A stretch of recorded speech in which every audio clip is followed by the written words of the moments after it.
Hello, everyone, and welcome to another episode of Lunch and Life with Robin and Sharon. As Robin sits there fixing her hair. Let's get started.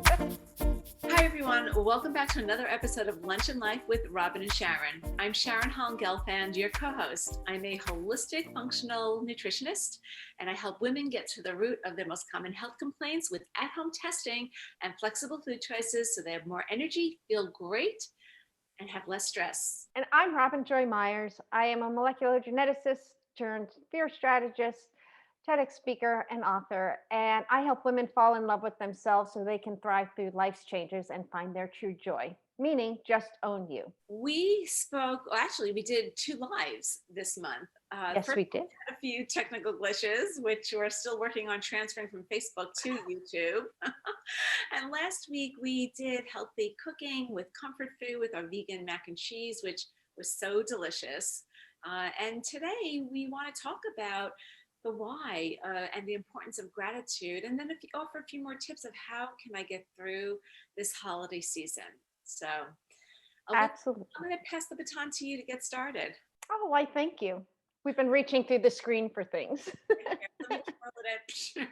Thanks. We want to continue to talk about gratitude and hope. And I think what I've been hearing, and you can tell me if you've heard the same thing, there's so much resistance still, actually, more resistance going on. I think people really felt, including myself, we were going to get to this point and things would be a little bit lighter and things would be opening up. And it's really no surprise that things are tightening up again. They're saying don't have family gatherings more than 10 people and wear your masks if you're not eating, actually. So, it's important to be grateful. It's also important to be smart. And what do we do with that? Because we have to understand how to get through it. There are so many states now that are closing down restaurants, doing shelter in place. Kids are going to start coming home from college, which adds a whole level, a layer of stress for parents. Right. Because now they have newer testing guidelines where they have to test before they leave to make sure they don't have COVID. Then when they get home, I think it's about 4 days that they wait and then they have to retest. So that's a lot of stress and pressure on parents with kids at home and now kids coming home for college. And then add into the mix, maybe they have elderly parents living with them and the whole wake of what their jobs are. So if they're doctors now, it's just this layer, this undulating stress that's just there. It's just getting higher and higher. You don't, we're not even aware that our bodies are starting to release so much more cortisol to try to just help us manage Yeah. through all of this. So, I think it's more important than ever that we really take the time to breathe and take the time to do body scans and just take the time to not worry about all the things that you think you have to get done, right? Just kind of chisel away at it and be as smart as you can. And coming back to the main thing, and you say this every time, like on every episode, of your intention for the day, right? Setting what you want to get out of the day. And also a simple thing of the gratitude. What am I grateful for? Because when we start going down that rabbit hole, we need to be able to tell ourselves to like stop and just remind ourselves three things that we're grateful for, because that really does do something to our brain to shift it from that panic to the pause that leads into the possibility. Oh, I like that. From panic Oh, I like that. to possibility.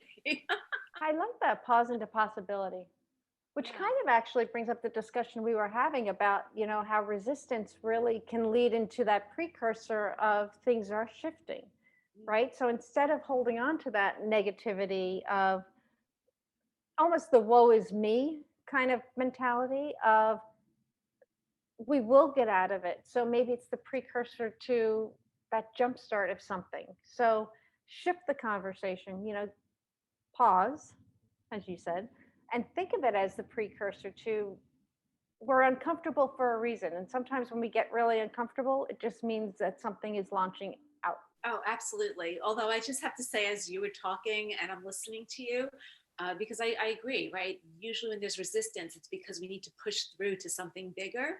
And when I've shared things like that with some friends, they roll their eyes and they're like, just give me, no, I just want my bottle of wine. I like, just no. I don't want to deal with any of it. Just give me my alcohol. Well, you can have your alcohol if it's good, clean, healthy, Right. organic. Right. And, also with that layer of stress and with the gratitude and with trying to appreciate, people do reach though for the alcohol. They do reach for the food, right? They look for the comfort, right? So last week we talked about making a healthy comfort food, but in general, it's looking for a way to find comfort. And so, as we go through this holiday season, it's so important to pause and say, you know what? I'm not going to deprive myself. I'm not going to diet. I'm not going to say no, but I'm going to shift my focus, shift my perspective, shift the story I'm telling myself, breathe, allow myself to taste things that I want to taste, but not a lot of it. It's okay to take a little bit, to chew your food. Hmm. And that slows you down, to make sure you're drinking and you're staying hydrated.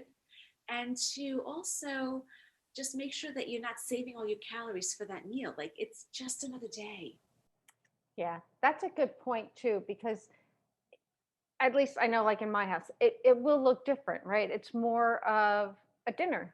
It's going to be dinner time, right? So you don't have to eat everything in sight and totally go into, as they say, the tryptophan snooze, but eat normal, eat normal and take a pause, go take a walk, play football, go play cards, and don't just like lounge on the couch, but take that pause and take a break before, say, dessert. Right. So you can digest a little bit before you jump into the next thing. Yeah. But you don't necessarily have to really, I'm not saying don't indulge, but just don't overeat just to overeat. Right. It's to do it mindfully.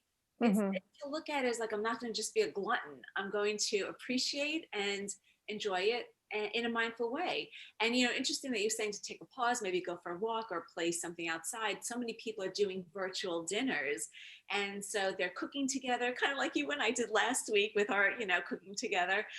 And there's also online trivia games that you could play, and all these different types of games that are made now that are meant for Zoom parties, which Yeah. is kind of great because you can find a way to have fun even though you're not together. And I think that is, you and I have also talked about separately off air, of the importance of finding that communication with our loved ones, so Hmm. that even though we can't hug each other, we can enjoy each other's presence through the screen in a I fun. think it's so important. It's so important. So yeah, if you're not going to be visiting kids or parents or grandparents or whatever it is, get on Zoom, you know, If you whether want, you're cooking, whether or, you're eating, or turn the video off if you don't want to see them.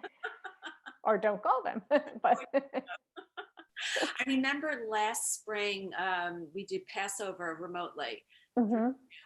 and my aunt makes Passover. She's been doing it forever. For seriously, I don't even know how long. And she insists every single year, and it would always be like, this is the last year she's doing it, but of course it wasn't. Of course.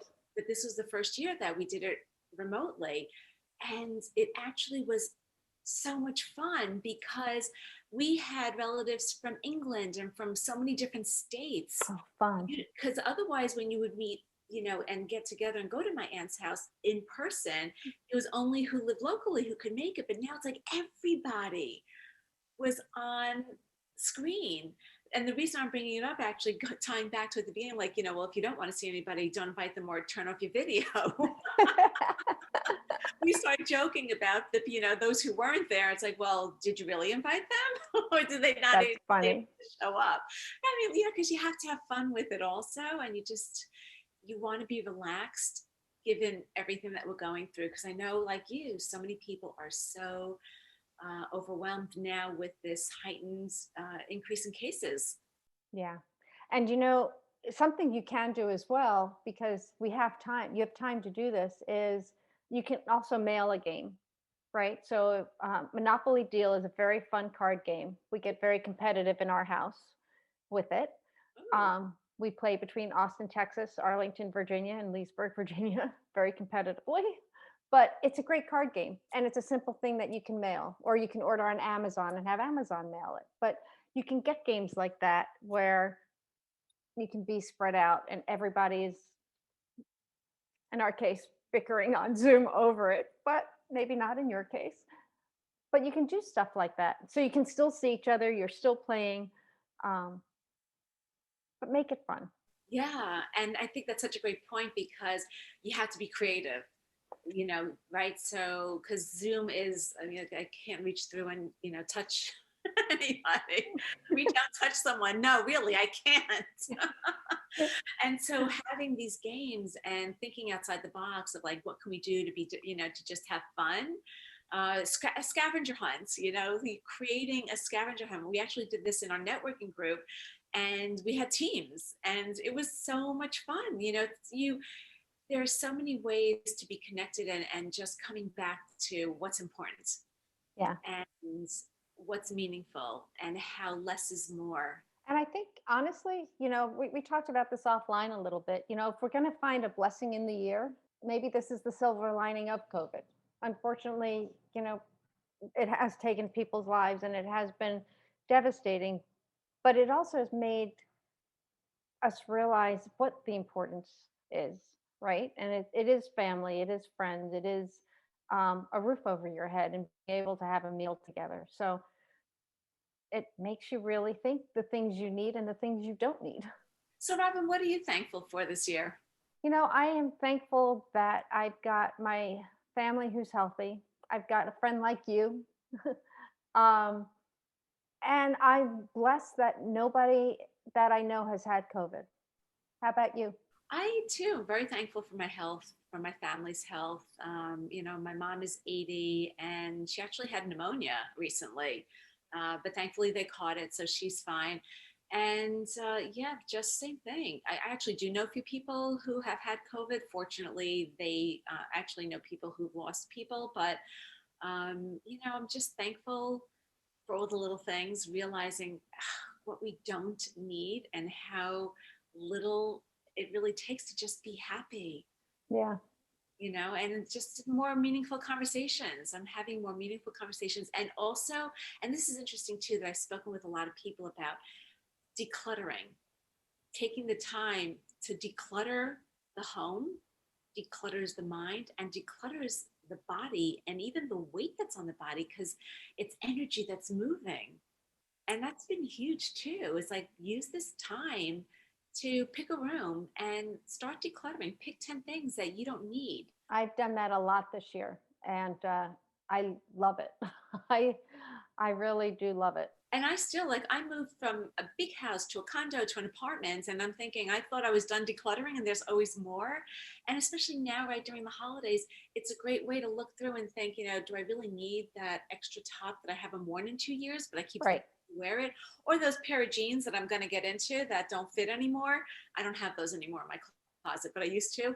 But just, take the time and it makes you feel good. So even if you're not in a great mood, doing something where you can collect things that are of no use to you and donating it to provide something for someone else is it feels so good. It Yeah, just when we're in service to others, it helps lift our spirits. absolutely. And I'm grateful for that. Yeah. I really am. Anything else that you want to add? As we kind of wrap up the year, I think we always wait to the end of the year to think about what the year has been, right? And to really sit with gratitude and to really sit kind of for the year end conversation. And I know I've become much more present in my life, and I hope I know I will, and I hope other people as well. If one thing COVID has taught me, and I think many others, is that really kind of take this moving forward, that be grateful every day. Like, we don't have to wait for the end of the year, the holidays, to thank people and be kind to people and be grateful for things. It's an everyday practice that we should have. We just have to be present. Yeah. Oh, absolutely. So we're not going to be on next week, which is Thanksgiving Day. So we want to wish everybody a happy, healthy Thanksgiving. Remember to drink a lot of water in between your alcoholic beverages. Enjoy the food and know that you're going to savor, you're going to chew and not deprive and indulge, but not overindulge. And breathe and just find ways to laugh and be thankful for your health and everybody around you. And laugh. I like that. Don't forget to laugh. Yes, laughter is very important. And then next month, we're going to be back in December with a new topic, possibly a couple more lives. Some more cooking in there. And Absolutely. So stay tuned. And until next time, Robin, as always, a joy to unpack lunch with you. happy Thanksgiving and a joy to unpack lunch with you.